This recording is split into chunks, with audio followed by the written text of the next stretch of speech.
This was not the only incident. ऐसे कई videos अब सामने आए हैं, ऐसे कई फुटेज हैं जहां पर दिल्ली पुलिस औरतों के साथ इस तरह की बर्बरता करती नजर आई है। आपने कल पूरे दिन से देखा कि किस तरह दिल्ली पुलिस गुंडों की तरह छात्रों को, लोगों को, 15-16 साल के बच्चों तक को नहीं छोड़ रही थी और ब्रुटैलिटी, मारपीट कर रही थी, टीयर गैस फेंक रही थी, पैलेट गन का इस्तेमाल कर रही थी। लेकिन ये जो था, ये जो किया है दिल्ली पुलिस ने औरतों के साथ, ये बस ब्रुटैलिटी नहीं है, ये सेक्सुअल असॉल्ट है, ये हैरेसमेंट है जो औरतों को कल फेस करना पड़ा, वो भी पुलिस की तरफ से। अब समझ में आता है कि दिल्ली को रेप कैपिटल ऑफ इंडिया क्यों कहा जाता है, क्योंकि यहाँ पर कौन रक्षक है कौन भक्षक है साला पता ही नहीं चलता है कसम से। मतलब औरतों को थप्पड़ मार रहे हैं, घसीट रहे हैं, मारपीट कर रहे हैं उनके साथ।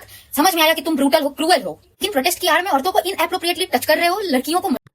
सो भारती, आप भी प्रोटेस्ट में गए थे। आई वांटेड टू नो कि क्या एक्सपीरियंस था। और हम जैसा कि देख पा रहे हैं कि पुलिस ने बहुत ज्यादा ब्रुटैलिटी की है, लोगों को मारा पीटा गया है। आपका क्या एक्सपीरियंस था, आपने क्या वहां सब देखा, हम जानना चाहेंगे। एक्चुअली ब्रुटैलिटी तो बहुत थी। एक्चुअली जो जहाँ से एंटर कर रहे थे उस चारों तरफ ही बहुत ज्यादा भीड़ थी।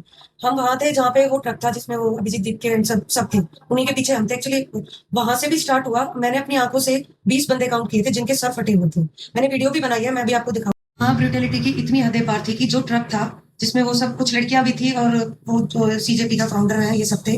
उस ट्रक पे पुलिस वालों ने चढ़ के पहले उसकी चाबी निकाली, उसके जो व्हील्स वगैरह थे वो सब निकाल के फेंक दिया अलग से। और लड़कियां थी उसमें, उन लड़कियों को निकाल निकाल के मारा है। हमारे साथ वाली 2 लड़कियां थी उसमें, उनका पता ही नहीं है वो कहाँ है, उनसे कांटेक्ट ही नहीं हो पाया उस टाइम पे। ब्रुटैलिटी इस लेवल की थी कि लड़कियों के कपड़े भी फाड़े गए थे। उन लड़कियों, हमारा मतलब आई विटनेस हूं मैं इस चीज की, लड़कियों से बात भी हुई थी, देखा भी था, बहुत गंदे तरीके से मारा था। लाठीचार्ज इस हद तक की गई है कि लोगों के हाथ, आंख, नाक, सब चीजों को इग्नोर करके बस सब चीजें ने क्या है, बस वो मार रहे हैं जिस तरीके से मार रहे हैं। बस अभी हमने सुना है एक लड़की की डेथ भी हो गई है और कुछ बंदे मिसिंग भी हैं। ब्रुटैलिटी की लेवल एक्सट्रीम थी। बस मैं यही बोलूंगी कि वहां से बचना भी मुश्किल हो जाता है।